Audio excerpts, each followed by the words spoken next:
older you get, you ain't trying to raise no grown man.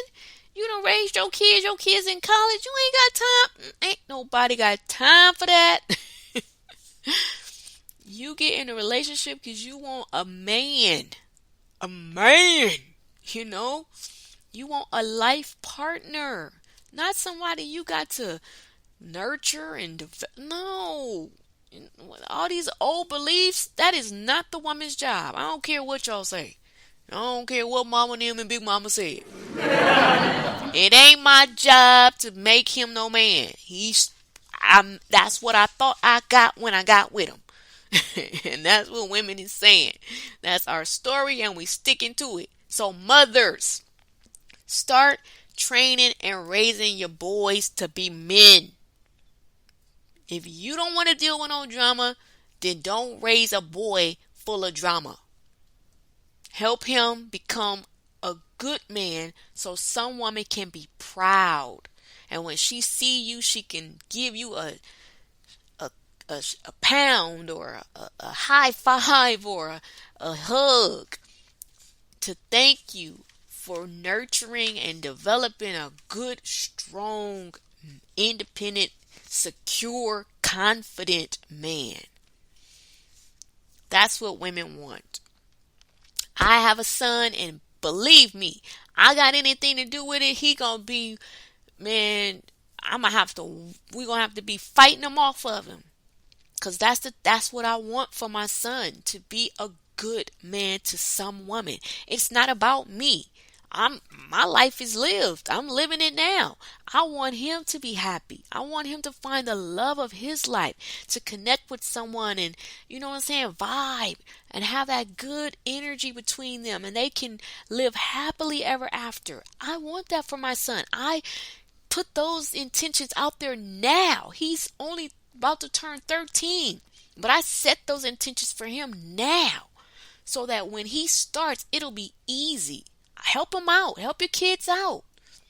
Don't wait until it's too late after they start dating and you mad because he done got something no good. You should have started years before. My son is going to find a loving, kind, supportive, helpful, happy with herself, secure within herself, motivated, inspired within herself, attribute. She's an asset to him. She's pretty to him. She makes him feel like a king. She treats him like one. That's what I wish, and I set out and I give out and I pray for my son. They work together, they help one another, they communicate correctly. Every tip in these books, he won't even need them because it'll just be, they'll vibe so well. They will have a fairy tale life. It will be, in other people's eyes, it will be too good to be true. But they will take good care of each other because they're secure and happy within themselves. And that's what I believe and have faith for my son before he can even start thinking about relationships. I set those intentions for him now. They both will be great parents. If they decide to have children, they'll have good children. He can stay with one woman and they can live together and raise their kids together and enjoy their family and have that picket fence, white house, one dog mentality type thing, you know. Whatever their hearts desire, they shall have it. Finances will come easy for both of them. They'll be able to, have everything that they need. They will be successful. They'll have plenty of money. Money will just flow in and out easily. And it will just continue to go in and come back through their hands. And they'll just be blessed when they come in, blessed when they go out, blessed when they drive, blessed when they walk, blessed when they talk, blessed when they do business, blessed when they're in the bed together. They're just blessed, blessed, blessed. That's what I wish for my son. And that's what you're supposed to do for your children. And that's what you're supposed to do for yourself over your own marriage, your own relationship. We have been so programmed and trained to think the opposite, to think the worst before the best. That's why we always get that, because you get what you think about. You get what you focus on.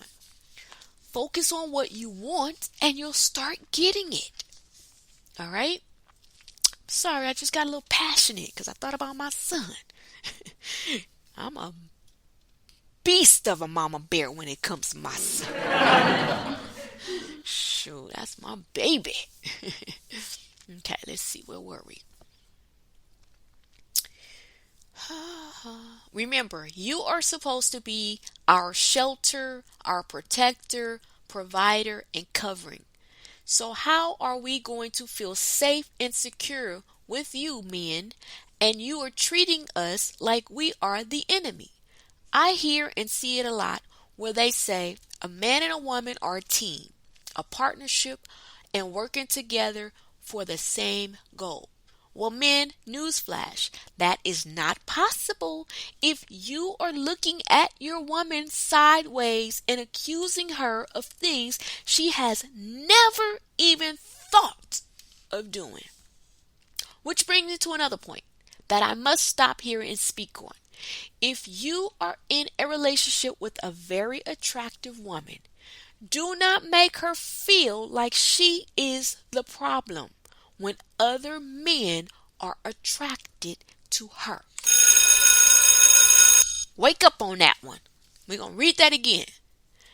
If you are in a relationship, men, with a very attractive woman, do not make her feel she is the problem when other men are attracted to her. If you are not secure enough in your manhood or self to be with a drop lively gorgeous woman, please just leave her alone. Go get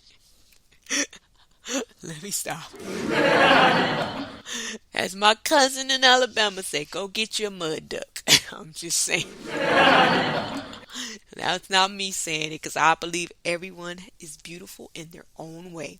But in the words of my younger cousin, he said, he called them mud ducks. Where were we? Yes, if you are not secure and you can't handle it, you attracted to it. But once you get it, then you want her to turn into a mud duck, so won't nobody else look at her, because you insecure in you. Because you not confident that you can keep her because you ain't got your stuff together. Whatever your reason is, do not mess up her life with your insecurities and guilt trips to make her look good in front of your boys or feel better.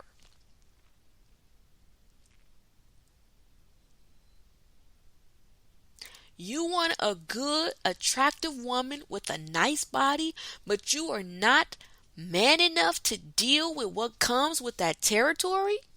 Come on now, bruh. What do you expect? So you thought you was the only person in the world that was attracted to her. She had people before you, and if you don't work, she gonna have them after you. And pretty don't turn ugly because it's married.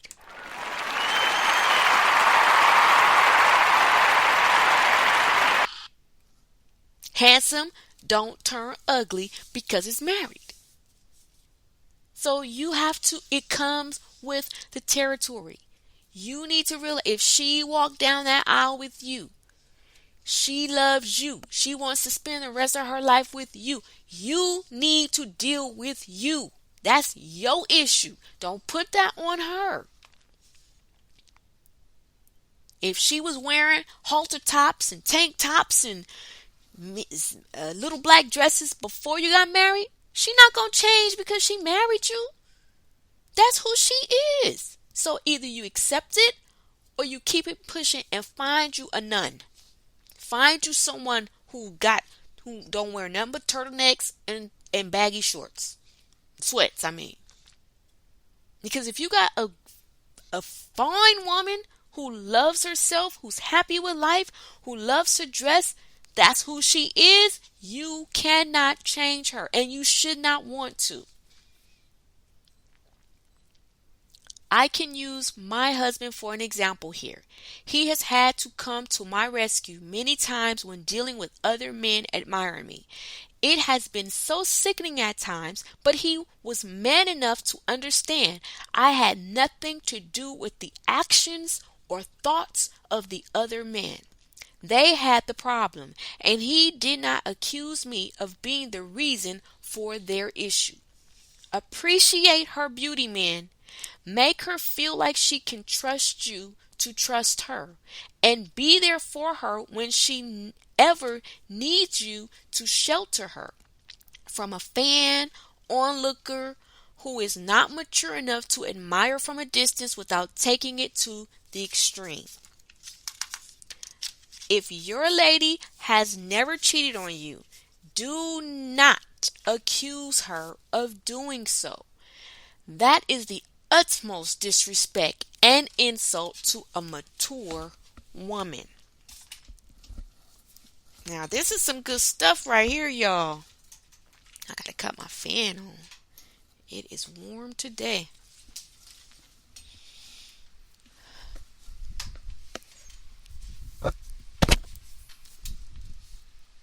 It's an insult. Like, seriously. Especially when, some of y'all got the story. Y'all hear conversations on the phone. You just got it all planned out, what she did, where it was done, who it was done with, and that's what makes it real bad when you pick somebody from a job or you pick somebody from church, and now you looking at them side eye, and you looking at her side eye, and you watching both of them every time they cross each other. You looking to see if they breathe, if they look. Ridiculous. You need help. You need mental help. Seriously. It makes no sense at all. And believe me, I done had many conversations with many women. And y'all men, I don't know what's wrong with you. And women, I'm sure it's the same way, but I'm not that woman, so I don't know. I'm just speaking from a woman perspective because I done been on this side of it. And I done had friends who done been on this side of it. And we like, you know what, I ain't got time. I don't have time to deal with you half the time. How I'm going to deal with two of you? Like, please, give me some credit. So I'm just laying around with my legs up, right? I just got my legs just open for whatever.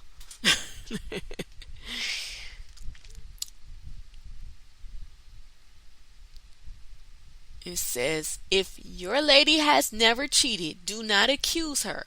That is the utmost disrespect and an insult to a mature woman. We do not take that as a compliment or something to play with. We take loyalty very serious and want to be recognized for that. Just as she cannot hold you accountable for your past or relationships prior to her being in your life, or other women looking at you, you need to understand she also had a life before you. Not too many women nowadays are virgins. Hello, men. And have never dated. So for you to expect her, your woman, to never have had any encounters or experiences with another man is unrealistic. Especially if you get one past 30. I'm going to say now past 20, because everybody, these folks, you may not want to admit it or hear it, but it is reality and you must face it to keep your sanity and keep peace in your relationship. Also, men, do not ask questions that you are not ready and able to handle the answers. When you get in a relationship with a woman, I'm like this now, and this is what I'm going to teach my son. When you meet somebody, don't ask them nothing about their past. Like, seriously, that's what where you are, focus on you and her. Don't focus on You ever did this? You ever had that? You ever went there? You ever did this? Yeah.